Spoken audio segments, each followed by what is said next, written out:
இப்பொழுது நான் கர்த்தருடைய வார்த்தைக்கு கடந்து போகிறேன். இந்த உயிர்த்தெழுந்தலின் ஆண்டவருடைய வார்த்தையை மகிழ்ச்சியோடு உங்களோடு நான் பகிர்ந்து கொள்ள போகிறேன். அல்லேலூயா. இங்கே மத்தேயு சுவிசேஷம் 28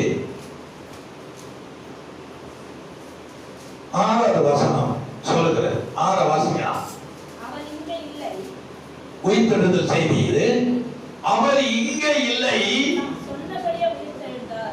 தாம் சொன்னபடியே உயிர்த்தெழுந்தார். கர்த்தரை வைத்த இடத்தை வந்து பாருங்கள். கரங்களை படிக்கும். என்ன சொல்லுது வேதம்? அவரை வந்து பாருங்கள். அவர் எங்க இல்ல? கல்லறையிலே இல்ல, கல்லறையில இல்ல. எங்கதான் இருக்கிறாரு நினைக்கிறீங்க? கலிலேயாவில் இருக்கிறாரா? ஆமா, கலிலேயாவுக்கு நான் போறேன்னு சொன்னாரு. ஆனா இப்பொழுது எங்க இருக்கிறார்? நம்ம இருதயத்திலே இருக்கிறார். கரங்களை போய் பார்த்தோம். Praise the Lord. அல்லேலூயா. எங்க இருக்கிறாரு? நம்ம இருதயத்திலே இருக்கிறார். நம்ம இருதய மகிழ்ச்சியா இருக்கிறார். ஒரு வசனம் சொல்லுதுங்க பழைய ஏற்பாட்டுல. ஆபகுக்கு சொல்லுது அந்த மகிழ்ச்சியை. ஆபகுக்கு 3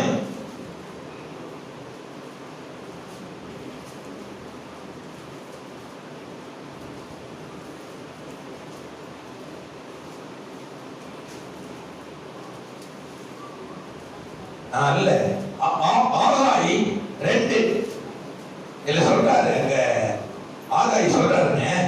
என்ன சொல்றாரு பாத்தீங்களா? ஆண்டவர் உயிர்த்தெழுந்தான், கல்லறையில இல்ல. அவர் எங்க இருக்கிறாரு? இருதயத்தில் இருக்கிறாரு. உயிர்த்தெழுந்தான் என்று 19வது சொல்றாரு. கலைஞத்தில் இன்னும் விதைகள் தானே உண்டோ?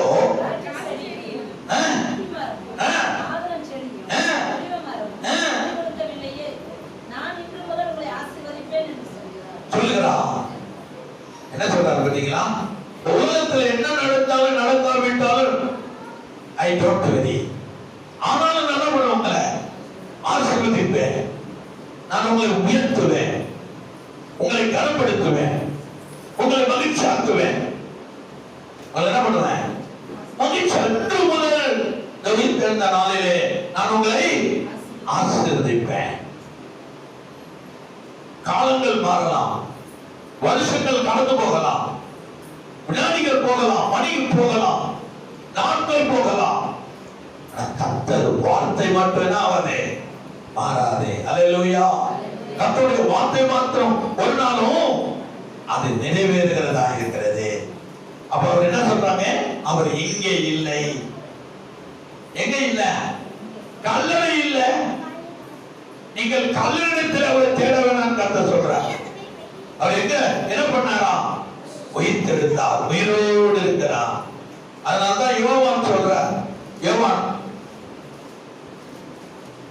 20 நீங்க வாசித்தீங்கன்னா, யோவான் 20 18வது வசனம் இப்படி சொல்லுது. 20 யோவான் 20 மகதலேயா மரியாள் போய் கர்த்தரை கண்டதையும்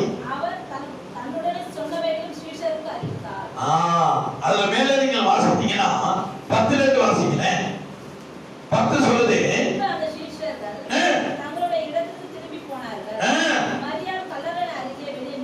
மரியாள் கல்லறையின் அருகே வெளியே நின்று அழுது கொண்டிருந்தார். அவள் குனிந்து கல்லறைக்குள் பார்த்து இயேசுவின் சரீரம் வைக்கப்பட்டிருந்த இடத்திலே வெள்ளுடை தரித்தவர்களாய் 2 தூதர்கள் களமாட்டில் ஒருவனும் கால்மாட்டில் ஒருவனுமாக உட்கார்ந்திருந்ததை கண்டாள்.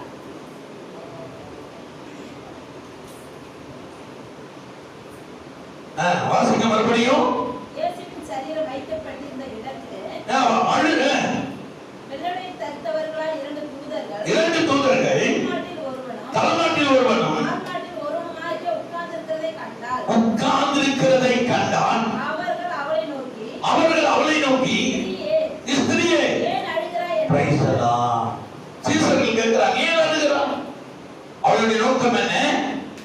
மரியாள் நோக்கம் என்ன? யாரை பார்க்க வேண்டும்? கிறிஸ்துவை பார்க்க வேண்டும். அதுதான் நம்ம ரட்சிக்கப்படுறோம். இயேசுவை பார்க்க வேண்டும், இயேசுடைய மகத்துவத்தை பார்க்க வேண்டும், அவருடைய ஆசீர்வாதத்தை பார்க்க வேண்டும். இந்த உலகத்துல ஒரு சந்தோஷம், சமாதானம், மகிழ்ச்சிக்குள்ளாக வாழ வேண்டும் என்றுதான் மரியாளுக்கு ஆசை. அதனாலதான் கிறிஸ்து கல்லறைக்குள்ள இல்லை என்பதை கண்டு அழுது கொண்டு இருந்த பொழுது தேவ தூதர்கள் ஏன் அழுகிறாய் ஸ்திரியே என்று கேட்கிறார். ஏன் அழுகிறார்? அவர் கவனத்தை இழுக்கிறது. தேவ தூதர்கள் ஏன் அழுகிறார் என்று கேட்கிறார்கள். அப்ப அவர் பேர் பெற்றவர்களாய் காணப்படுகிறார். ஏன் அழுகிறார் என்று கேட்ட உடனே அங்க என்ன நடக்குது? அதற்கு அந்த மரியாள் என் ஆண்டவரை எடுத்துக்கொண்டு போய்விட்டார்கள். அவரை வைத்த இடம், ஏன்னா அவ பேதலிச்சி கன்ஃபியூஸ் ஆயிட்டான். எந்த கல்லறையில இயேசு வச்சேன்னு அவருக்கு தெரியல. காரணம், பெற்ற இடத்துல இயேசுவை காணவில்லை. அப்போ அவ என்ன பண்ணிட்டா? இயேசு மேல இருந்த அன்பு, இயேசு மேல இருந்த பரிவு, இயேசு மேல இருந்த தாகத்துல நம்ம இந்த கல்லறைக்குள்ளதான் வச்சோமா இயேசுவை, இல்ல வேறு கல்லறையில வச்சோமா என்றாமல் மனம் புரியல அவளுக்கு. எங்க வச்சோம் இயேசுவை? கல்லறை மாறி வந்துட்டோமா, வேறு கல்லறையா? தடுமாறுகிறார்.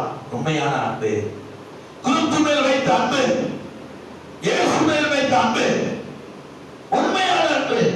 எல்லாரும் ஓடிட்டாங்க, அவர் நின்று கொண்டு கல்லில் வந்தாங்க. எல்லாரும் ஓடிட்டாங்க, சரி பார்த்துக்கலாம். ஆனா அவளோ ஓடவில்லை, அழுது கொண்டிருந்தால். ஈர்ப்பு, தன்னுடைய சீஷர்கள் தேவ தூதர்கள் மத்தியில் ஒரு ஈர்ப்பை அவர் கொடுக்கிறார். காணவில்லையே என் ஆண்டவரே, ஒருவேளை நான் தடுமாறி வேறு கல்லறைக்கு வந்துட்டனா என்று கேட்ட பொழுது பாருங்க, இவைகளை சொல்லி பின்னாக திரும்பி இயேசு நிற்கிறதை கண்ட. கைகளை தட்ட பண்ணீங்களா? ஒரு மகிழ்ச்சியான ஒரு ஆராதனை. இயேசு உயிர்த்தெழுந்தனா, சந்தோஷமா இருங்க, கை தட்டுங்க, கிளப் பண்ணுங்க, தேவனை மகிமைப்படுத்துங்க. அல்லேலூயா. பின்னர் அதை கேட்டுக்கொண்டிருந்த இயேசு பின்னணி திரும்பி பார்த்த உடனே இயேசு நிற்கிறதை அவள் பார்க்கிறாள். ஆனா இயேசு அவளுக்கு தெரியல. வாசிங்க.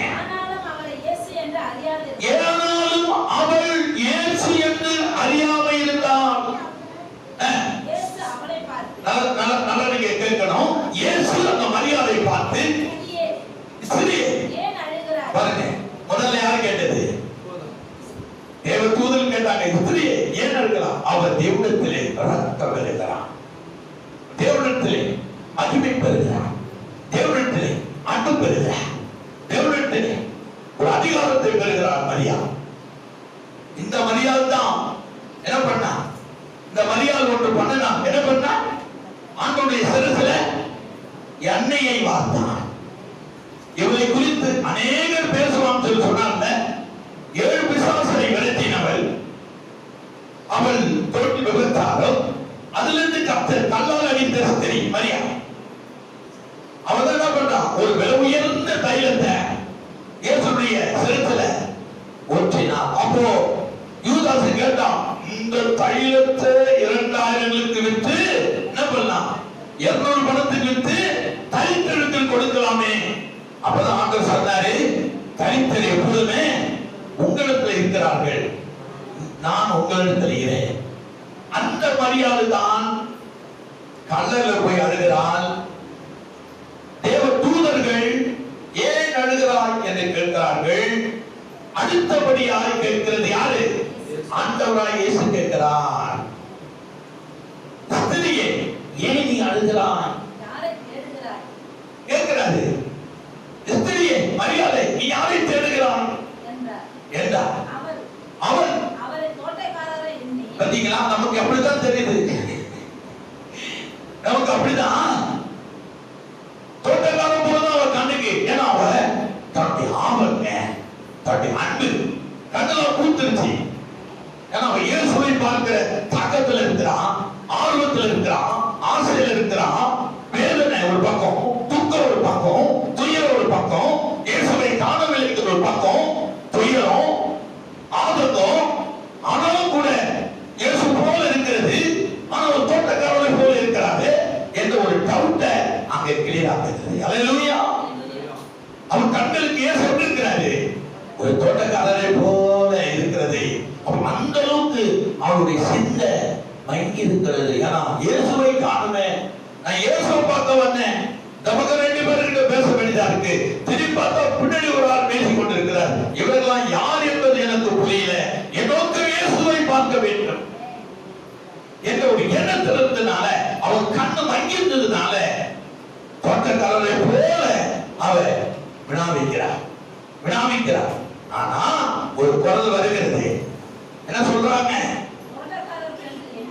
தோட்டக்காரனை போல இருக்கிறார் என்று எண்ணி, ஐயா நீ என் இயேசுவாகிய கர்த்தரை எடுத்து போய்விட்டு இருப்பியானால் அவரை வைத்த இடத்தை எனக்கு அப்படின்னா அவன் சிந்தை கெட்டு போயிடுச்சு. மரியாதையுடைய சிந்தை என்னாச்சு? அதனால்தான் அவன் இயேசு கிறிஸ்துவை எந்த இடத்துல வச்சோன்னு அவளுக்கு தெரியல. எந்த கலருக்குள்ள வச்சிருந்தல அவன் சிந்தை கெட்டு போயிடுச்சு. கொஞ்சம் சொல்லுங்க, இயேசுவை நான் எடுத்துக்கிறேன். இயேசுவை பார்த்து கேட்கிறான், அவளை நீங்க எங்க அடக்கம் பண்ண இடத்த சொல்லும். அப்பனா நான் போய் அதை எடுத்துக்கிறோம். எவ்வளவு ஆர்வம், எவ்வளவு ஆசை. ஆசையில கெட்டு போறது இருக்குது, கோபத்தில் கெட்டு போறது இருக்குது, எரிச்சல்ல கெட்டு போறது இருக்குது. நீங்கள் கோபம் வந்தால் என்ன பண்ணக்கூடாது? பாவம் பண்ணாதீங்க. வேதம் சொல்றது, நீங்கள் உங்களுக்கு கோபம் வந்துட்டு வச்சீங்க, பாவம் செய்யாதீங்க.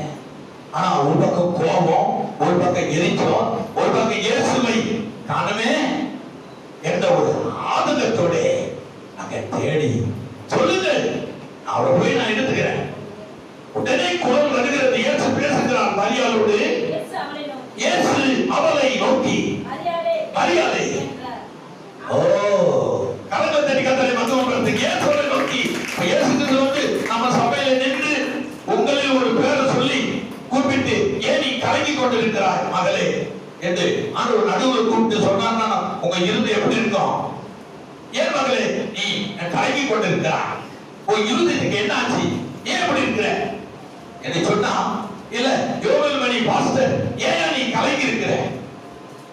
உனக்கு சமாதானம் உண்டாகட்டும் என்று சொல்லாங்க. நின்று என்ன கேட்டா, எனக்கு எப்படி இருக்கு நினைச்சு பாருங்களேன்.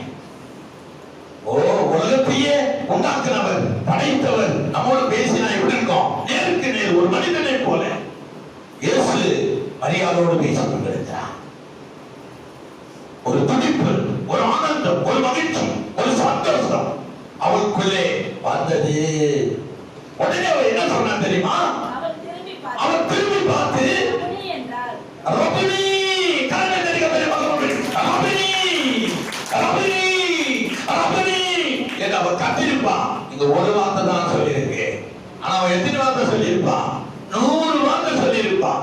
ரபினி ரபினி ரபினி. ரபினா என்ன? போதகரே, என் போதகரே, என் போதகரே என்று சொல்லியிருப்பான். அவள் மகிழ்ச்சி பாருங்க. இயேசு மேல எவ்வளவு வாஞ்ச உள்ளவளா இருந்தா, எவ்வளவு அன்புள்ளவளா இருந்தா, எவ்வளவு பரிவுள்ளவளா இருந்தா. ஓ, அந்த மரியாதை குறித்து இப்ப நம்ம பேசுறோமா? நன்மை செய்தவர்களை குறித்து பேச வேண்டும், சொல்ல வேண்டும். ஆண்டவர் சொன்னா, இவரை குறித்து உலகமே பேசும் என்றார்கள். ஏன் சொன்னா அதுதான். அப்ப முதல்ல யாருக்கு இயேசு தரிசனமானா? யாருக்கு தரிசனமானா? மரியாதை. அவ யாரு? அவ தொழில் என்ன, அவளிடத்துல என்ன இருந்தது? அவ இயேசுவுக்காகவே என்னை அர்ப்பணித்து வாழ்ந்தார். ஆண்டவருக்காக விலையேறிய தைலத்தை பூசினார். இயேசுவை கண்டவுடன் அவள் முதல்ல இயேசு ஒரு பெண்ணிடத்துல தான் பேசுகிறார். அவ என்ன சொன்னாரு? அது அப்படியே சொன்னவுடனே இங்கே சொல்றாரு, இயேசு அவளை நோக்கி என்னை தொடாதே. ஏன்னா அவன் போய் கண்டுபிடிக்க போறான் ஆண்டவரே. ஆனா அந்த சொல்றாரு, என்ன தொடாத, நான் உயிர் தெழுந்துட்டேன். என் பிதா ராஜ்யத்துக்கு நான் போய் அங்கே என் பிதாவோடு நான் கைகோர்த்த பிறகுதான் நீ என்னை தொட வேண்டும், நான் உன் சகோதரத்திலே போக வேண்டும். என்னை தொடாதே. சொன்ன பிறகு அவன் என்ன சொன்னான்? நீ என் சகோதரத்தில் போய் நான் உங்க பிதாவிடத்தில் என் பிதாவிடத்தில் என் தேவனிடத்திற்கும் உங்கள் தேவனிடத்திற்கும் போகிறேன் என்று போய் என் சகோதரத்தில் சொல். உங்கள் பிதா என் பிதா, உங்கள் தகப்பன் என் தகப்பன் வீட்டுக்கு நான் போய் பரலோகத்தில் போய் அங்கே கையெழுத்து விட்டு நான் திரும்பி வரட்டும். உன் ஆபிரகாமுடைய தேவனை, உன் ஆபிரகாமுடைய தகப்பனையும் நான் பார்த்து விட்டு வரட்டும். என் பிதாவாகிய இயேசு தேவனையும் என் தகப்பனை நான் பார்த்து கொண்டு வரட்டும். அப்பொழுது என் சீசர்களை நான் சந்திப்பேன் என்று போய் என் சகோதரத்திலே சொல் என்று அனுப்பினார். அல்லேலூயா, அல்லேலூயா. போய் சொல் என்று அனுப்பினாராம் கர்த்தர். அதுலதான் வேதம் இப்படி சொல்லுது. மீகா புஸ்தகத்துல 4ஆம் அதிகாரம் 7-8 நீங்கள் வாசித்த பொழுது மீகா 4:7 வாசிக்கிறேன். மறுநாளிலே கிழக்கு வெளுக்கும் நேரத்திலே தேவன் ஒரு பூச்சியை கட்டளையிட்டார். அது ஆமணக்கு செடியை அரித்து போட்டது. அதனால் அது காய்ந்து போயிற்று. எத்தனை? 4:7 வாசிங்க. 4:7. நொண்டியானவளை மீதியான ஜனமாகவும் தூரமாக தள்ளுண்டு போனவளை பெரிய ஜாதியாக நான் வைப்பேன். கடந்த தண்ணி கதவை மகள்படுத்துங்க. என்ன சொல்றாரு? தள்ளுண்டு போனவன், மனுஷரா தள்ளுண்டு போனவரை நான் பெரிய ஜாதி ஆக்குவேன், ஒரு பெரிய மகளாக்குவேன், ஒரு பெரிய ஆசீர்வாதமாக்குவேன். ஒருத்தி இல்லைங்க, ஒருத்தி, ஒரு தள்ளுண்டவன், யாரும் விசாரிக்க ஆள் இல்லை. நம்ம கூட்டமா இருக்கிறோம், பார்வையோடு இருக்கிறோம், நமக்கு சொந்த பந்தம் இருக்குது, நம்ம கூட அநேகர் பேர் இருக்கிறாங்க. அவளோ தனித்திருக்கிறான். அவளுக்காக பேசுவதற்கு ஒருவர் கிடையாது. வேதவசனம் அப்படியாப்பட்ட மனுஷன் என்ன பண்ணுவேன்? அங்க சொல்றாரு பாருங்களேன், என்ன பெரிய ஜாதியாக நான் அவளை மாற்றுவேன். மனிதனால் புறக்கணிக்கப்படுகிறவர்கள் தேவனால் ஆசிரிக்கப்படுவாங்க, உயர்த்தப்படுவாங்க, காக்கப்படுவாங்க. வேதவசனம் என்ன சொல்றது? மறுபடியும் வாசிங்க. நொண்டியானவளை மிகுதியான ஜனமாகவும் தூரமாய் தள்ளுண்டு போனவளை பலத்த ஜாதியாகவும் வைப்பேன். அவர்கள் பேரில் கர்த்தர் சீயோன் பர்வதத்திலே இது முதல் என்னென்னைக்கு ராஜாவா இருந்தான். எனக்கு புருஷன் இருக்கிறாங்க, எனக்கு மனைவி இருக்கிறாங்க, எனக்கு பிள்ளைங்க இருக்கிறாங்க, எனக்கு மச்சான் இருக்கிறான், மாமா இருக்கிறான் என்று சொல்லிக் கொண்டிருக்கிறவரை கர்த்தர் கண்டுக்க மாட்டார். தனித்து அழுகிறவரை நொண்டிக்காண்டி உதவி செய்வாங்களா? உடவர்களுக்கு பிச்சை கேட்டு கொண்டிருக்காங்க எத்தனை பேர். அப்படியாப்பட்ட ஜனங்களையும் தனித்து தள்ளப்பட்டவரையும் கர்த்தர் என்ன பண்ணுவாராம்? பெரிய ஜாதியாய் மாற்ற போகிறேன். ஏன்னா அவங்களுக்காக யாரும் பேச மாட்டாங்க. அவள் ஒண்டி தானே, அவளுக்காக பேசின என்ன கிடைக்கும்? ஒண்ணும் கிடைக்காது. 10 பேருக்காக பேசினா அன்பு கிடைக்கும், இதையும் கிடைக்கும். நீங்க உலகம் அப்படிதான் போய் கொண்டிருக்கு. ஆனா இயேசு அப்படி போக மாட்டார். இயேசு அப்படி போகவே மாட்டார். தனித்து விடப்படுவதற்காக தான் அவர் வருத்தப்படுவார், கஷ்டப்படுவார். ஏன்னா வேதம் அப்படி சொல்லுது. எப்படி சொல்லுது பாருங்க. எட்டாவது வசனம் இப்படி சொல்லுது, மந்தையின் துருகமே சீயோன் குமாரத்தியின் அவனே முந்தின ஆளுகை உலகத்தில் வரும், ராஜ்யத்தை எருசலேம் குமாரத்தில் வரும். கலந்த தனிகாத்தரை மகப்படுத்து. கவலைப்படாதீங்க. தனித்து இருக்கிறியா? எனக்கு ஆதரவு இல்லை, நான் ஒண்டியா இருக்கிறேன், யாருமே எனக்கு இல்லை. ஆனா இயேசுவுக்காக இருக்கிறார், கர்த்தருக்காக இருக்கிறாங்க. எல்லாரும் தேவனிடத்துல காணிக்க போட்டாங்க. ஒரு விதவை காணிக்க போட்டான்.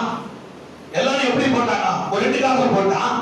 அப்போ அந்த ஆலயத்தின் ஆசாரியன் அங்கே நின்று கொண்டிருக்கிறான். இயேசு அங்க வருகிறான். இவன் முந்தாளில் முடிஞ்சு இந்த 2 காசை அந்த உண்டியில போட்டபோது கர்த்தர் சொன்னார், எல்லாரும் என்ன பண்ணாங்க? இருக்கிறதுல இருந்து எடுத்து போட்டார்கள். இருக்கு, பீரோல இருக்கு, மணி பர்ஸ்ல இருக்குது, 1000 ரூபாய் 200 ரூபாய் எடுத்து போட்டாங்க. ஆனா இவன் என்ன பண்ணா? உள்ளத்தை போட்டாள். என்ன பண்ணாளா? உள்ளத்தை போட்டா. அவட 2 காசு, ஜீவனும் சரீரம் வாழும், அவ்வளவுதான். 2 காசு. ஆவி இருந்தாலும் ஆத்மா இருக்கும், ஆத்மா இருந்தாலும் சரீரம் இருக்கும். 2ஐயும் போட்டா. ஜீவனும் கர்த்தர், கர்த்தர் ஆவியும் கர்த்தர். 2 காசை போட்டா. அப்பதான் இயேசு சொன்னார், இவன் உள்ளதை உள்ளபடி போட்டா, இருக்கிறதெல்லாம் போட்டுட்டா. அல்லேலூயா. இந்த கர்த்தர் அங்கே அவரை பெருமிதமாய் பேசினார். அவர் இந்த வசனம் எப்படி சொல்லுது பாருங்களேன். மந்தையின் துருதமை சீயோன் குமாரத்தின் அவனே முந்தின ஆளுகை உலகத்தில் வரும், ராஜரிக எருசலேம் குமாரனிடத்தில் வரும். Price the Lord. சேர்ந்து உட்காருங்க. கால் வலிக்கல அக்கா, சோத்திரம் அக்கா. சேரவங்க கொடுங்கப்பா, உட்காருங்க. அப்புறம் அப்ப ஆளுகையோடு கொடுக்க முடியும், கவலைப்படாதீங்க. கர்த்தர் நிச்சயமாய் ஒரு ஆளுகை உங்களுக்கு கொடுப்பான், நீங்க கவலைப்படாதீங்க. இயேசு நல்லவர், அவரிடத்தில் உங்கள் ஆத்மாவை நீங்கள் வையுங்கள். அப்பொழுது இயேசுக்கு சொல்லிய ஆளுகை உங்களிடத்தில் வரும் இயேசு அங்கே சொல்லுகிறார் என்பதை நம்மால் பார்க்க முடிகிறது. 2வது வசனம் அப்படி சொல்லுது. ஏவல் புஸ்தகம் 3:12 வாசிங்க. யோபு அப்படியே திருப்பது மீகாவுக்கு பக்கத்துல தான் இருக்குது. 3:18 வாசிங்க.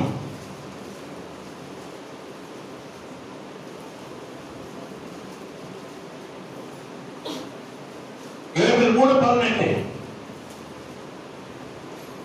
அகாலத்திலே பர்வதங்கள் திராட்சரசமாய் பொழியும், மலைகள் பாழாய் ஓடும், யூதாவின் ஆறுகள் எல்லாம் பிரகாகித்து ஓடும். ஒரு ஊற்று கர்த்தருடைய ஆலயத்திலிருந்து புறப்பட்டு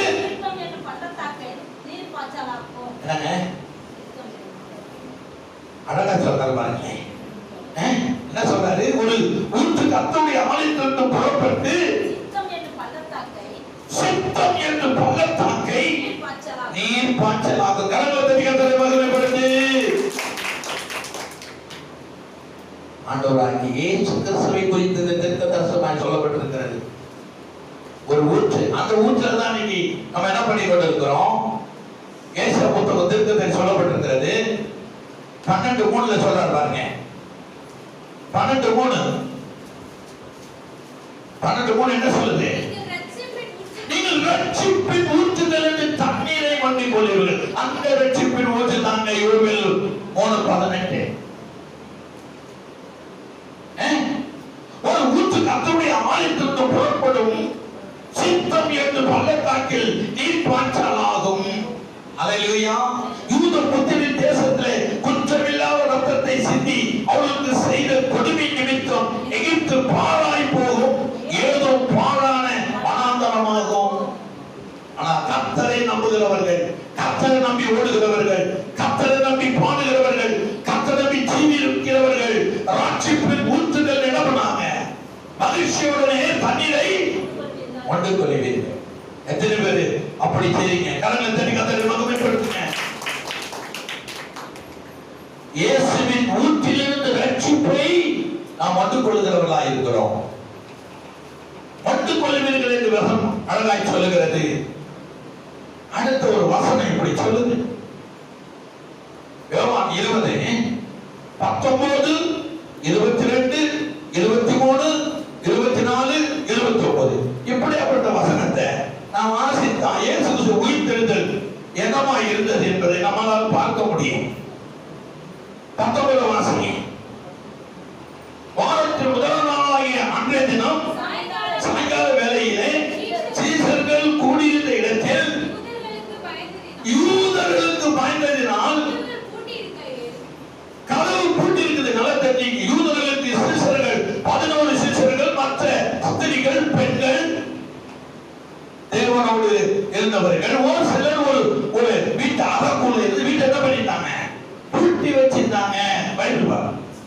பைபிள் பாருங்க. நீசு ஒன்று கேட்டேன். நீசு 1000 வேதத்தினுடைய வாக்கு தத்தத்தை அண்ணனும் தம்பியும் சொன்னா பாருங்க. எத்தனை வாக்கு தத்தம்? 1000 வாக்கு தத்தம் மனப்பாடமா சொன்னாங்க. அவங்களுக்கு இந்தியா நம்ம அரசாங்கம் அந்த பிள்ளைகளுக்கு என்ன கொடுத்தாங்க? பழக்கம் கொடுத்தாங்க 2 பேருக்கும். அந்த 2 பேரும் மாத்தி 1000 வாக்கு தத்தத்தை சொன்னாங்க. நம்ம பிள்ளைகளுக்கு ஒரு வாக்கு தத்தம் சொல்ல தெரியாது. காரணம் என்ன? ஊட்டிங் இல்ல, இயேசுவோடு ஊட்டிங் இல்ல, பைபிள் மேல ஊட்டிங் இல்ல. அப்படியே பேன்னு பாக்குது. ஆச்சரியமாச்சு எனக்கு. 1000 வாக்கு தத்தம் அண்ணனும் தம்பி மாத்தி சொல்ல. அந்த பேரண்ட்ஸ் சொல்றாங்க 500 தான் அவங்க லெட்டர்ஸ் பண்ணாங்க, ஆனா 1000 சொல்லிட்டாங்க. எங்களுக்கே தெரியல. நீங்க என்ன எப்படி? அது கோச்சிங். நாங்க பைபிள் படிச்சுறோம். பைபிள் படிச்சாதான் காலையில டிபன் கொடுப்பாங்களாம், இல்லைன்னா கொடுக்க மாட்டாங்களா? பேரண்ட்ஸ் எப்படி இருக்காங்க பாருங்க. அவங்க சொல்றாங்க அது யூடியூபில் கூட வந்தது, இல்லைன்னா கூட கொடுக்க மாட்டாங்களா? இந்த 10 அதிகாரத்தை நீங்க படிச்சுட்டு வரணும், 5 அதிகாரத்தை படிச்சுட்டு வந்தாலும் உங்களுக்கு டிபன், இல்லைன்னா மத்தியானம் சாப்பாடு, இல்லைன்னா நைட் டின்னர், இல்லைன்னா நாங்க கொடுக்க மாட்டோம். அவங்க வந்து எங்கிட்ட ஒப்பிப்பாங்க. ஆண்டவர் இந்த குடும்பத்தை விடுவாரா? உலகமே அழிவு வந்தாலும் அந்த குடும்பத்தை விட மாட்டார். ஏன்னா 10 அந்த பைபிள் மீது ஊங்கியா இருக்கணும், பார்க்கணும். மனுஷன் முகத்தை பார்க்கிறான், கத்தத்தை பார்க்கிறாரு, அகத்தை பார்க்கிறான், உள்ளத்தை தான் பார்க்கிறார் ஆண்டவர். யாருடைய முகத்தையும் பார்ப்பதில்லை. மனுஷன் முகத்தை பார்ப்பார்கள், தேவனோ இருதயத்தின் ஆழத்தை பார்க்கிறான். எனக்கு உண்மையிலே ஆச்சரியம் தான். நம்ம பிள்ளைங்க கூட அடுத்த வருஷத்துக்கு கீழே தெரியல. அநேக மக்களுக்கு தெரியல பாருங்களேன். ஆனா நம்ம நினைக்கிறோம் சில பிள்ளைங்கள்லாம் சில பேரண்ட்ஸ் அழகா வளர்க்குறாங்க. 1000 வாக்கு தத்தங்க, அது பெரிய உலகத்திலே சாதனை. 2 குழந்தை சாதனை. நம்ம இந்திய அரசாங்கம் அவங்களுக்கு பரிசு கொடுத்தாங்க, தங்க பதக்கம் 2 பேரும். ஆச்சரியமா இருக்கு பாருங்களேன்.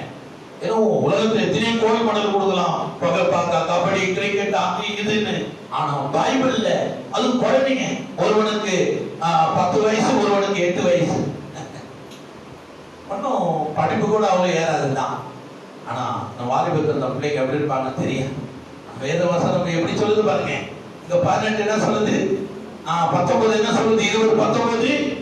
வாரத்தின் முதலாம் நாள் அன்றைய தினம் சாயங்கால வேளையிலே சீசர்கள் கூடியுள்ள இடத்தில் யூதருக்கு பயந்ததினால் கதவுகள் பூட்டி இருக்கையில் இயேசு வந்து நடுவிலே நின்று கரங்களை கத்தரை சொல்றதுங்க. ஆர்வமா இருப்போம். இது உயிர்த்தெழுந்த நாள். ஏதோ யாரையும் நம்ம சாவு கொடுத்தாம நீங்க உட்காந்துக்கிறீங்க. நம்ம இயேசுவை சாவு கொடுத்தோம். இப்ப இயேசு உயிரோடு எழுப்பிட்டாரு. அப்ப உயிரோடு வந்துட்டா நம்ம என்ன பண்ணுவோம்? மகிழ்ச்சியா இருப்போம். அதை குறித்து ஒரு வசனத்தை நான் உங்களுக்கு சொல்லட்டும். யோவான் 15. நீங்கள் மகிழ்ச்சியா இருக்க வேண்டுதான் கர்த்தர் விரும்புகிறார். அல்லேலூயா. 15 ஆண்டவருக்கு சொல்ற ஒரு காரியத்தை நான் பார்க்கிறோம். என்ன சொல்றாரு?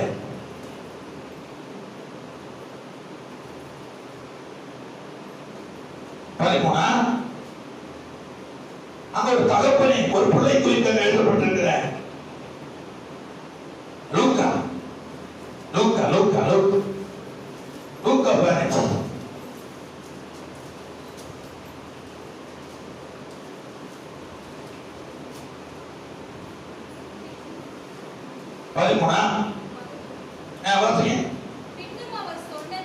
பின்பு அவர் சொன்னது ஒரு மனுஷனுக்கு 2 குமாரர்கள் என்னாங்க?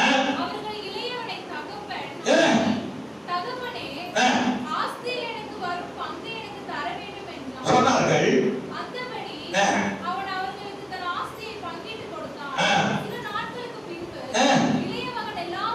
எல்லாவற்றையும் இழந்து போனான், விட்டான், கூத்தாட கொடுத்து விட்டான், சொல்லப்பட்டு விட்டான், தடுமாறி விட்டான்,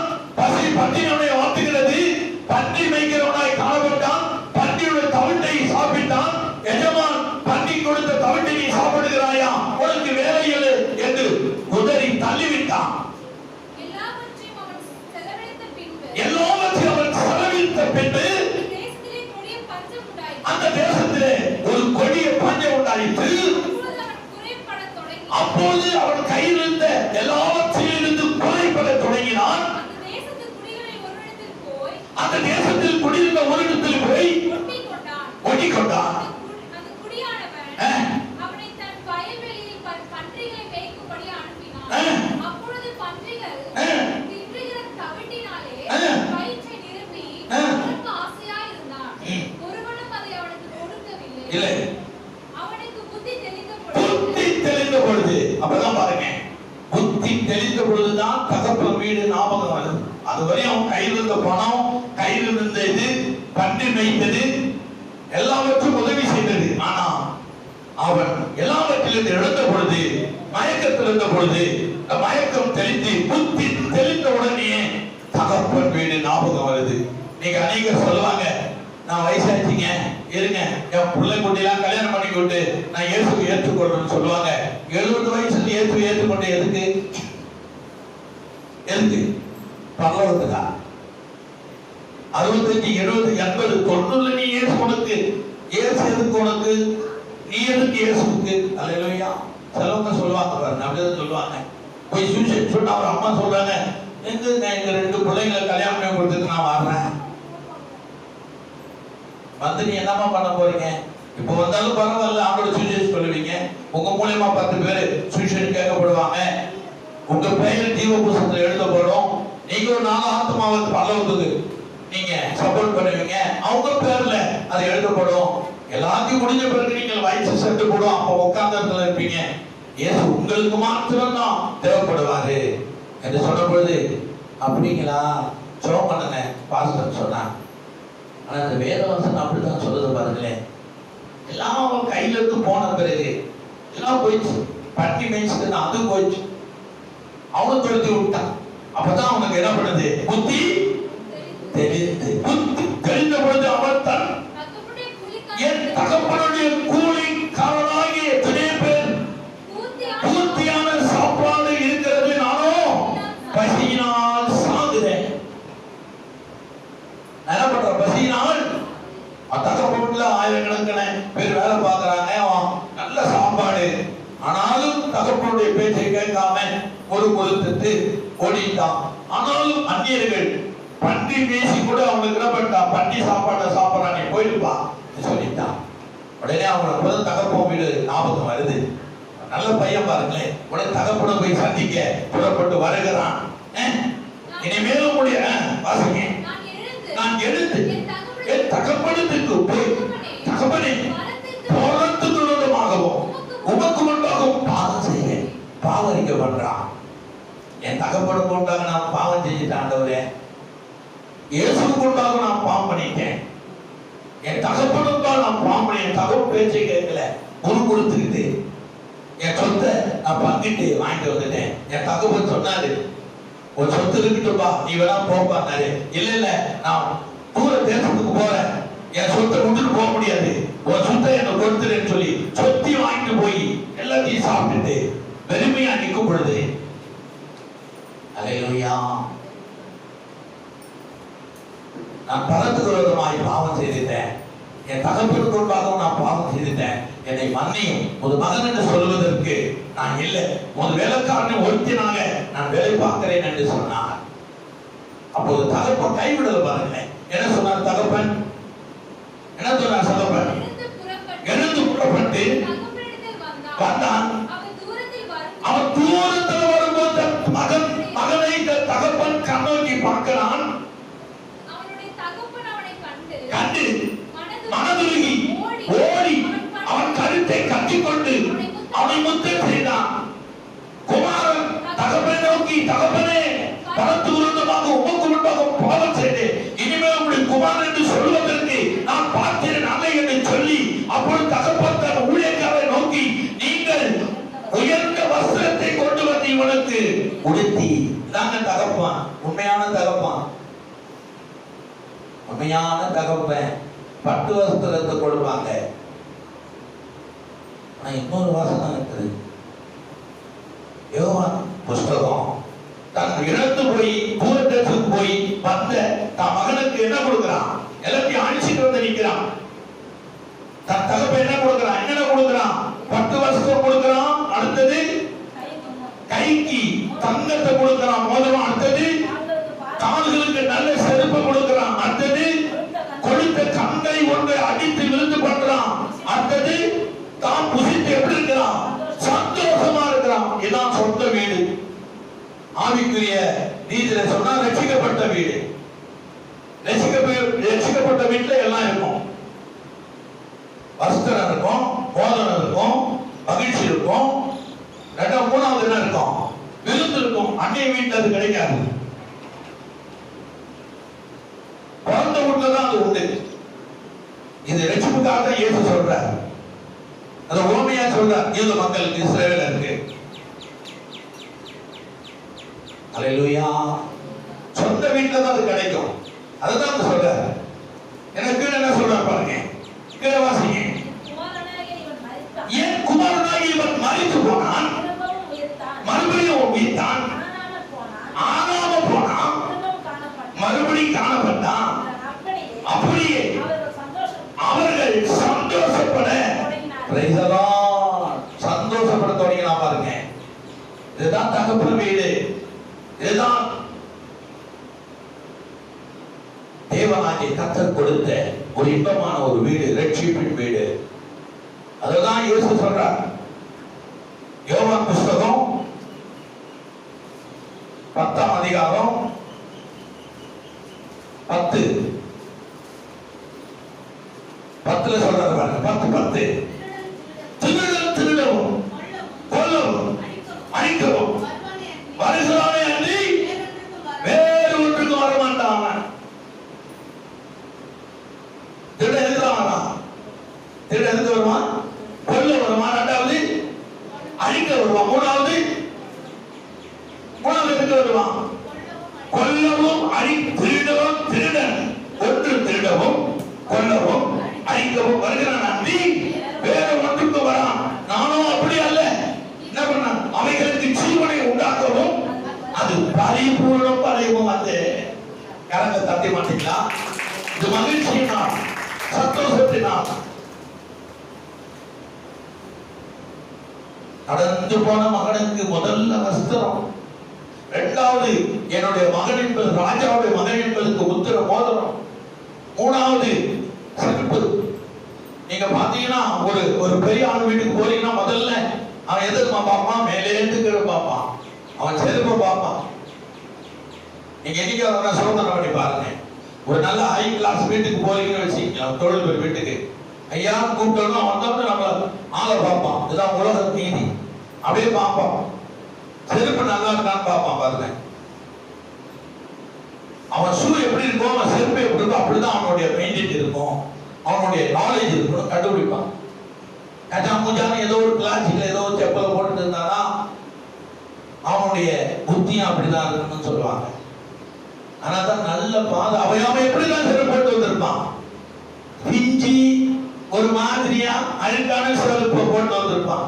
அதை கழித்து போட்டுட்டு ராஜாவுடைய சில்வரம் கொடுக்கிறான், ராஜாவுடைய மோதிரத்தை கொடுக்கிறான், ராஜாவுடைய வஸ்திரம். ராஜாவுடைய பிள்ளைங்க என்ன வஸ்திரம் போடுவாங்க? மோதிரம், முத்திர மோதிரம் போடுவாங்க. அப்ப நீங்கள்லாம் யாரு? முத்திர மோதிரம் ராஜாவுடைய பிள்ளைகள். தட்ட மாட்டீங்களா? மகிழ்ச்சி, சந்தோஷம் நமக்குள்ளே கர்த்தர் நமக்கு கொடுத்திருக்கிறார். அப்ப பிசாசு எடுத்து வருவான், அதை அழிக்கவும் அதை கொல்லவும் திருடவும் திருட்டு போயிடுவான். அழிக்கவும் வருகிறான் அன்றி வேறு ஒதுக்கும் வரமாட்டான். அதான் தகப்பான். அப்படி இல்லை, என் புள்ள அழுகா இருக்கிறான், அசிங்கமா இருக்கிறான் என்று சொல்லி வஸ்திரத்தை கொடுப்பான், மோதிரத்தை கொடுப்பான், பாதரத்தை கொடுப்பான். மூணாவது என்ன பண்ணுவான்? நாலாவது என்ன பண்ணுவான்? ஒரு நல்ல விருது வைப்பான். ஐந்தாவது என்ன பண்ணுவான்? அவன் உட்கார்ந்த சிங்காதனத்தை அவன் கொடுப்பான். இதான் இயேசு இஸ்ரவேல் ஜனங்களுக்கு சொல்றார். இந்த ரட்சிப்பு தான் மனம் திரும்புதல், ரட்சிப்பின் வீடு, தகப்பனுடைய வீடு. அதுதான் வேதம் சொல்லுகிறது. அதற்கான ஒரு வசனத்தை சொல்லி நாம் திருவந்திருக்கிறது. நான் கடந்து போகிறேன். அல்லேலூயா. அதுல என்னத்தை சொன்ன உங்களுக்கு 19 சொன்னாங்க. 22 வாசிங்க. 20 யோவான் 19:22 வாசிங்க. 22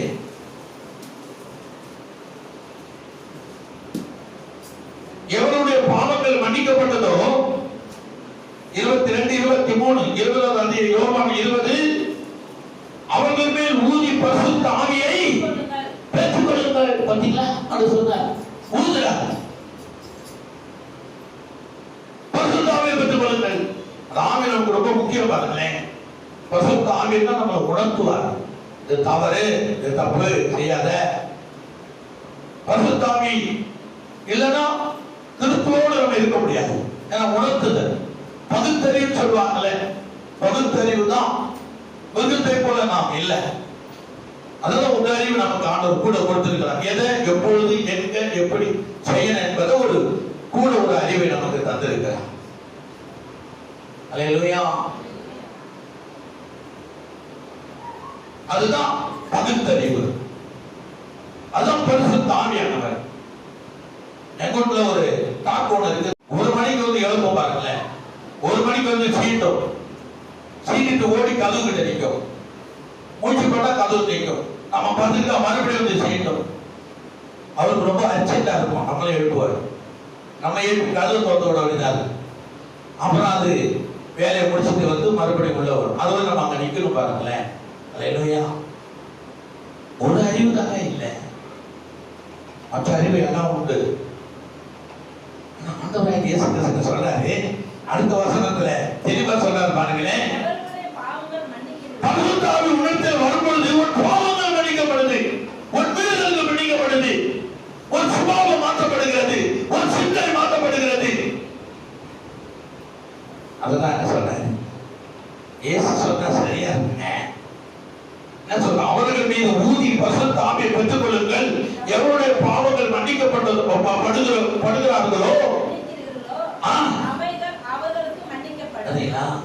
கரெக்டா பேசுறாரு. பரிசுத்த ஆவியை ஊதுறாரு, பெற்றுக் கொள்ளுன்றாரு. சொல்லிட்டு சொல்றாரு, எவருடைய பாவங்களை மன்னிக்கிறீர்களோ அவைகள் அவர்களுக்கு மன்னிக்கப்படும். நம்ம மன்னிச்சாதான் நம்மள மன்னிப்பாங்க. மற்றவங்களுடைய பாவத்தையும் மற்றவருடைய சுபாவத்தையும் நம்ம மன்னிக்கணும். அப்பதான் இயேசு நம்மளை மன்னிப்பார். அவர் சொல்றாரு, நீங்கள் மன்னித்தால் நான் உங்களை மன்னிப்பேன். அடுத்த வேலைக்கு வாருங்க. எவருடைய பாவத்தை நீங்கள் மன்னியாதிருக்கிறீர்களோ அவைகள் அவர்களுக்கு மன்னிப்பா. நான் இருக்கிறேன். நான் மற்றவர்களை மன்னிக்காவிட்டால் எனக்கு மன்னிப்பே கிடையாது. நான் மற்றவர்களை மன்னித்தால்தான் எனக்கு மன்னிப்பு. தன் சீசரோடு கர்த்தர் பேசுகிறார். அடுத்த வசனம் சொல்ல பாருங்களேன். இயேசு வந்திருந்த போது 12 குழந்தைகள் தீர்த்துமோ எண்ணப்பட்ட தோமா என்பவர் அவரோடு கூட இருக்கவில்லை. சந்தேகம் அவனுக்கு. நீங்க பல பேர் இயேசுக்கு மேல சந்தேகம் பிடிக்கிறாங்க. அற்புதம் பண்ணுவாரா? அற்புதம் நடக்குமா? சுகம் கிடைக்குமா? அப்பதான் நான் சர்ச்சைக்கு வருவேன்.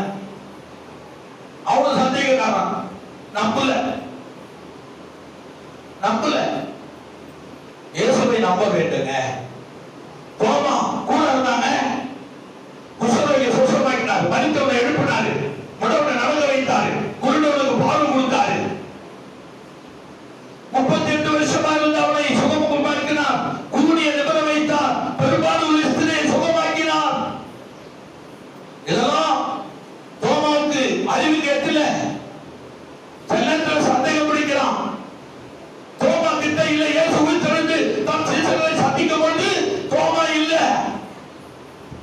என்ன நடக்குதாங்க? என்ன நடக்குது?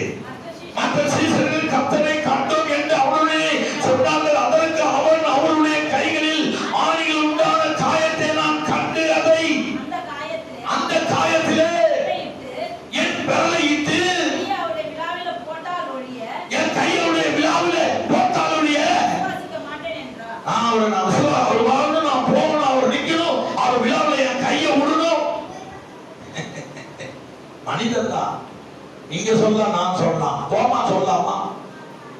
இயேசுவை நீங்கள் நானும் அவர் அற்புதத்தை நேரம் பார்க்கல. ஆனா தோமா பார்த்தான். லாசருவை எழுப்பின போது பார்த்தான். 38 வருஷமாய் கோலத்தில் இருந்தவனை தொட்டி எழுப்பும் போது பார்த்தான். கொச்சவனுக்கு சொந்தமாக்கும் போது பார்த்தான். முடவனை நடக்க வைக்கும் போது பார்த்தான். குருடனுக்கு பார்வை கொடுக்கும் போது பார்த்தான். சூமின கைமுழவனை தொட்டு சுகமாக்கும் போது பார்த்தான். மரித்த வாலிபனை எழுப்பும் போது பார்த்தான்.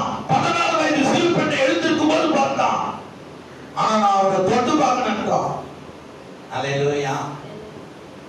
பல பேர் நீங்க அப்படித்தான் சொல்றாங்க, இயேசுவை தொட்டு பார்க்கணும், அவருக்கு பேசணும். பேசவே மாட்டார். ஏன்னா அவனோட பேசுறான். ஏன் நம்ம பேசுறாரு? அவனுடைய அவநம்பிக்கை, மூட நம்பிக்கை அவனுக்கு போகணுங்கிறதுனாலதான் அவனை சந்திக்க வராது. கீழே வாசிங்க. மறுநாள் 8 நாளைக்கு பின்பு வீட்டுக்குள்ளே இருந்தார்கள். தோமாவும் கூட இருந்தான்.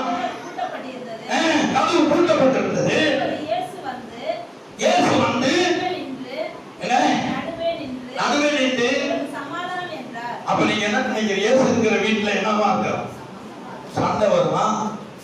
பொறாமை வருமா? பெச்சரிப்பு வருமா? கோபம் வருமா? பிரிவினை வருமா? ஆசை வருமா? பொருளாசை, நிலத்தாசை, பொன்னாசை வருமா? வராதுங்க. இயேசு மேல மாத்திரம் தான் நம்பிக்கை வரும். பொருள் இருக்கும், எல்லா பொருளும் வீட்டுல இருக்கும். ஆனா நம்ம ஆசை அது மேல இருக்காது. யார் மேல தான் இருக்கும்? இயேசு மேல இருக்கும். அதான் அவர் வந்த உடனே எனக்கு என்ன சொல்றாரு? ஏற்கனவே பார்க்கும்போது என்ன சொன்னாரு? இப்ப பார்க்கும்போது என்ன சொல்றாரு? சமாதானம் தான் இருக்கும். இயேசு வந்துட்டாருன்னா, என் மகளே, சகோதரனே, உன் வீட்டுல சமாதானம் தாங்க, சந்தோஷம் தான். உன் வீட்டுல எல்லாம் ஆனந்தம் தான், மகிழ்ச்சி தான், ஒன்னும் குறைபடாதுங்க. ஆனா நீ இயேசுவை முழுமையாய் ஏற்றுக்கொள்ள வேண்டும், உண்மையாய் ஏற்றுக்கொள்ள வேண்டும், உறுதியாய் நீ அவரை நம்பணும். என்ன வேணாலும் பண்ணிட்டு போ, அதை பத்தி கவலை இல்லை. ஆனால் நீ இயேசு தெய்வம், எனக்காக, என் பாவத்துக்காக, என் சாபத்துக்காக மரித்தார், உயிர்த்தார், ஜீவிக்கிறார், நான் கூப்பிட்டா வருவார், என்னை தொடுவார், என்னை சுகமாக்குவார் என்று உன் யூகத்தை நம்பருங்க. அதுதான் அவர் விரும்புகிறார். கைகளை தட்டி கர்த்தரை மகிமைப்படுத்துங்க. என்ன சொல்றார்? உங்களுக்கு சமாதானம் என்றார். அவர் தோமாவை நோக்கி, நீ உன் விரலை இங்கே நீட்டு, என் கைகளை பார், கையை நீட்டு, என் விலாவிலே போடு. அவிசுவாசியா இராமல் விசுவாசியா இரு என்றார். அல்லேலூயா. கரங்களை தட்டி கர்த்தரை மகிமைப்படுத்துங்க. என்ன சொன்னா? நான் விரலை போடணும், விலாவில தொடணும், கைகால பார்க்கணும் என்று சொன்னான். ஏசா அப்ப நினைச்சார், அப்படியா நீ சொல்லணுமா? நான் வரப்பா, நீ என்ன தொட்டு பார்ப்பா. என்ன பண்றான்? அதே போல என்ன பண்றான்? தொடுறான். என்ன பண்றான்? தொடுறான். கை காலில் இருக்கிற ஆணி ஓட்டையை பார்க்கறான், இருதயத்துல குத்தப்பட்ட அந்த ஓட்டையை பார்க்கறான். அப்பதான் நம்புறான். உடனே அங்க சொல்ற நம்பணும், அழுறான். ஆண்டவரே என்னை மன்னிச்சிரு, நான் சந்தேகப்பட்டுட்டேன், இவங்க சொல்றதை கேட்கல. அது எப்படி செத்தவர் உயிரோடு வருவாரு? ஏன்னா அவங்க உயிர்த்ததை பார்த்ததே இல்லையா? அதனால செத்தவர் வரமாட்டாரு. அது எப்படி செத்தாரு? நார்மலா செத்தாரா? நோய் வந்து செத்தாரா? இல்லையே. எப்படி செத்தாரு சொல்லுங்க? குத்தப்பட்டு செத்தாரு. என்னங்க? எப்படி செத்தாரு? குத்தி செத்தாரு. குத்திதான் செத்தாரு. ஆணிகள் அடிக்கப்பட்டு செத்தாரு. ரத்தம் சிந்தப்பட்டு செத்தாரு. நார்மலா சாகல. டவுட். தோமாவுக்கு வந்து டவுட் தான், அப்படிதான் வந்தது. அல்லேலூயா. அல்லேலூயா. ஆனா அவர் யார் என்று அவர் மறந்துட்டாங்க. அவர் சொன்ன வார்த்தைகளை மறந்துட்டான். தெற்குதர்சியான வார்த்தையை மறந்துட்டான். உடனே இயேசு சொல்றாரு பாருங்க, கீழே வசனத்திலேயே தியானம் எல்லாம் சொல்லுது. தோமா பிரதித்தமாக என் ஆண்டவரே தேவனே என்றான். என் ஆண்டவரே தேவனே என்று சொன்னா, என்ன மன்னிச்சிருங்க ஆண்டவரே, நான் தெரியாம சந்தேகப்பட்டுட்டேன். நீங்க உயிரோடு இல்ல, உங்க சரீரத்தை தூக்கிட்டு போயிட்டாங்கன்னு ரோம தலைவர் சொல்லிட்டாங்க, எங்க கொண்டு போயிட்டாங்கன்னு சொல்லிட்டாங்க. ஒருவேளை அப்படி இருக்கிறா என்று நான் நினைச்சிட்டேன். என்னை மன்னிச்சிருங்க தேவனே, என் ஆண்டவரே, என்னை மன்னிங்க என்று சொன்னான். ஆனா இயேசு அவனுடைய மூட நம்பிக்கை உடைக்கிறான். என்ன சொல்றாரு? அதற்கு இயேசு, தோமாவே, நீ கண்டதினாலே என்னை விசுவாசிக்கிறாய், காணாத இருந்தோம் என்னை விசுவாசிக்கிறவர்கள் யார்? நீங்கள் நான் தான் இயேசுவை பார்க்கல. இப்ப பார்க்கிறோம், வேதத்து மூலமா பார்க்கிறோம், ரட்சிக்கப்பட்டு பார்க்கிறோம், ஜெபிக்கும் போது பார்க்கிறோம், குரல் கொடுக்கிறாரு, பேசுறாரு, கரத்தை நீட்டுறார், நமக்கு ஆலோசனை கொடுக்கிறதா, நம்மளோட இதே பண்ணுகிறதா, நம்மளோட இதே பண்ணுகிறதா, எதுக்கு மக்களை மூடி அவரை நோக்கி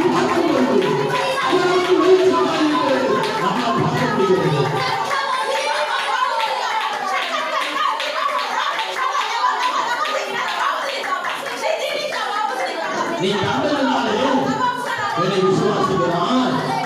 காணாத விசுவாசிக்கிறது யாரு? பாக்கியவான்கள்.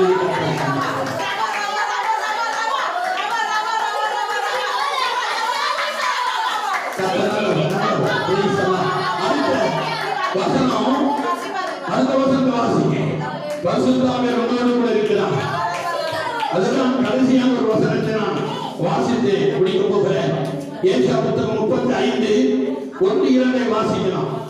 தெரிவித்திருக்கிறது. அடுத்த அன்பின் விருந்திருக்கிறது. உங்களுக்கு அன்பின் விருந்திருக்கிறது. ஆவிக்குரிய விருந்து தெரிவித்திருக்கிறது. ஏசாயா 35:1-2 வாசிங்க. வனாந்தரமும் வறண்ட நிலமும் மகிழ்ந்து கருவலி கழித்து புஷ்பத்தை போல் செழிக்கும். அது மிகுதியாய் செழித்து பூரித்து ஆனந்த களிப்புடன் பாடும். ஜீவன் மகிமையும் என்பவைகளில் ஆங்காரமும் மகிமைப்படுங்க. அத்தனை ஆசீர்வாதமும் உங்களுக்கு உண்டு. அத்தனை மகிமையும் கர்த்தருக்கு கொடுக்க வல்லவராக. எப்படி இருந்தோம்? நம்ம எப்படி இருந்தோம்? அந்த முதல் வசனம் சொல்லுது, நீங்களும் நானும் எப்படி இருந்தோம்? வனாந்தரமா இருந்தீங்க. வனாந்தரமா இருந்தோம். நம்ம கவனிக்க ஆள் இல்ல, உண்ண உணவு இல்ல, உடுக்க உடை இல்ல, தங்க இடம் இல்லைங்க. அலைந்து திரிகிறவர்களாய் நம்ம இருந்தாங்க. ஆனா ஆண்டவர் நமக்கு ஒரு நல்ல வேலையை கொடுத்திருக்கிறார், நல்ல ஒரு வீட்டை கொடுத்திருக்கிறார், நல்ல உணவு கொடுத்திருக்கிறார், நல்ல உறவினத்தை கொடுத்திருக்கிறார், உறவுகளை கொடுத்திருக்கிறார், நண்பர்களை கொடுத்திருக்கிறார். இதை விட நமக்கு என்னங்க வேணும்? இதை விட நமக்கு என்ன வேணும்? எந்த ஹோட்டல்ல சாப்பிட்டாலும் என்ன சாப்பாடு தான்? பிரியாணி தாங்க. ஹோட்டல் பேர் தான் வித்தியாசம். ஆனா பிரியாணினா ஒண்ணு தானே. மட்டன் பிரியாணி, சிக்கன் பிரியாணி அவ்வளவு தானே. காடை பிரியாணி, கவுதாரி பிரியாணி அவ்வளவு தானே. ஆனா பிரியாணி என்பது ஒண்ணுதான்.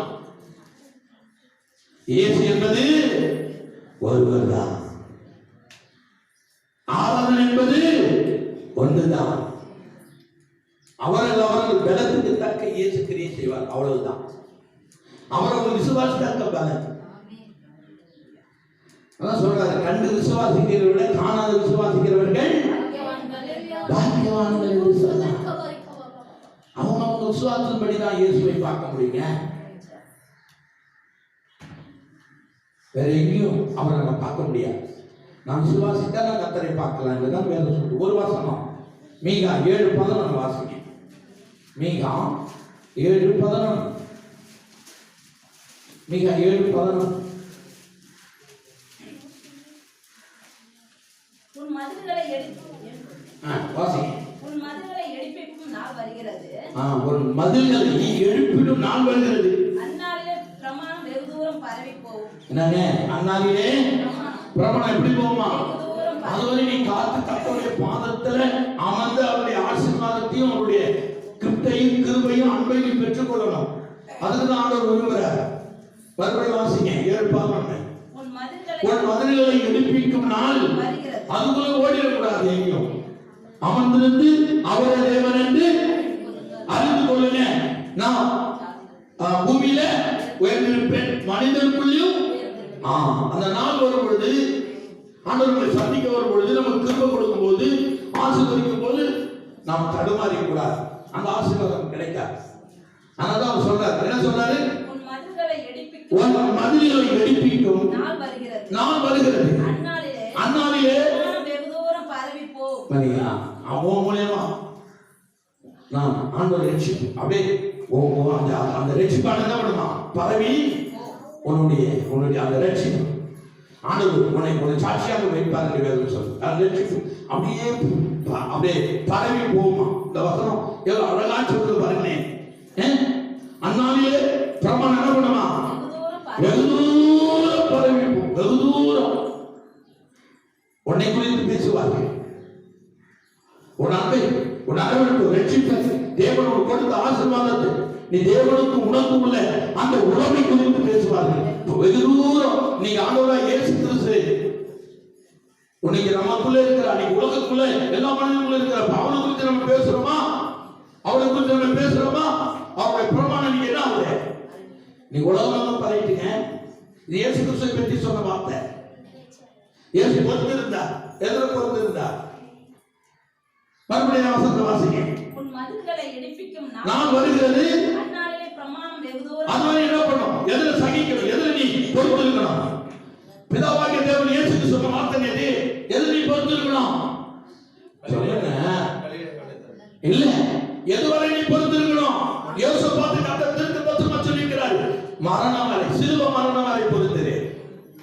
நான் உயிர் தர போகிறேன், நீ உயிர் திறந்துருவ. அப்பொழுது ஒரு பிரமாணம் என்ன ஆகும்?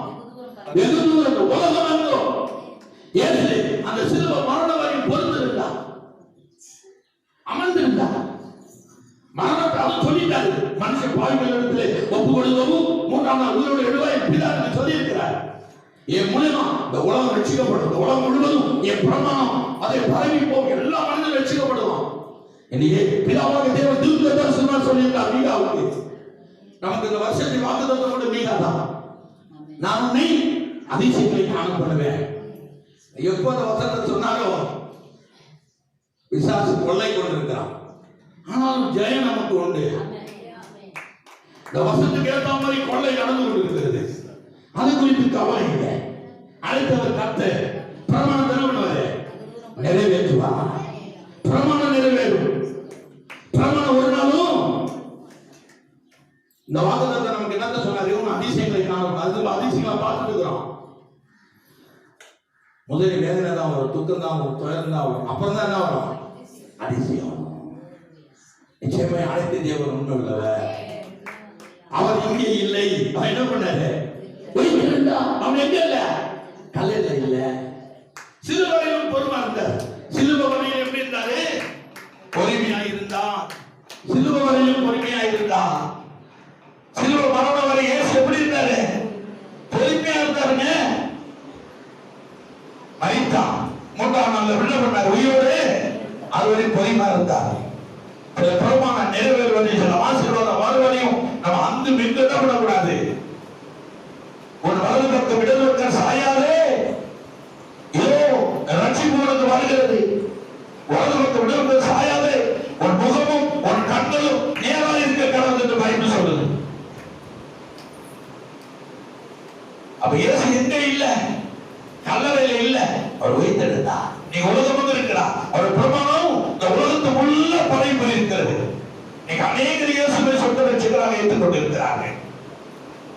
வசனமாக சொல்லுது இல்லை. அது மத்திய சுவிசேஷம். அவர் இங்கே இல்லை. தாம் சொன்னபடி உயிர்த்தெழுந்த கரங்களை தட்டி கர்த்தரை மகிமைப்படுத்துங்க. எதற்கு அவர் உயிர்த்தெழுந்தார்? உபாகமம் புத்தகம் 28:14. எதுக்கு அவர் உயிர்த்தெழுந்தார்? ஆசீர்வாதத்தை பத்தி நான் பேசுறேன். சீக்கிரம் பேசுங்க. எதற்கு அவர் உயிர்த்தெழுந்தார் தெரியுமா?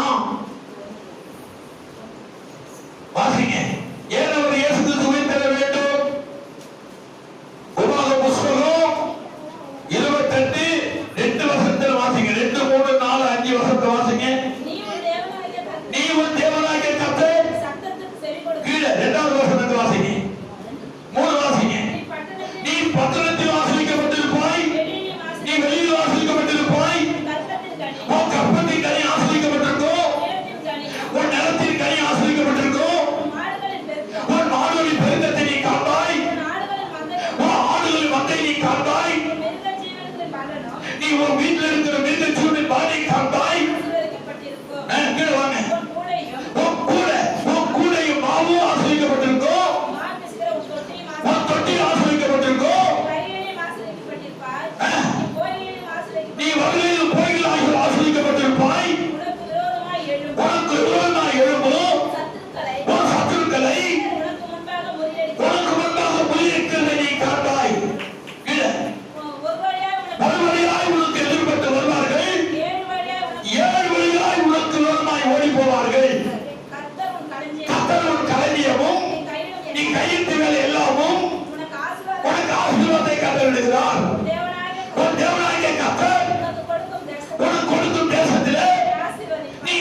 பாருங்க 14வது வசனம்.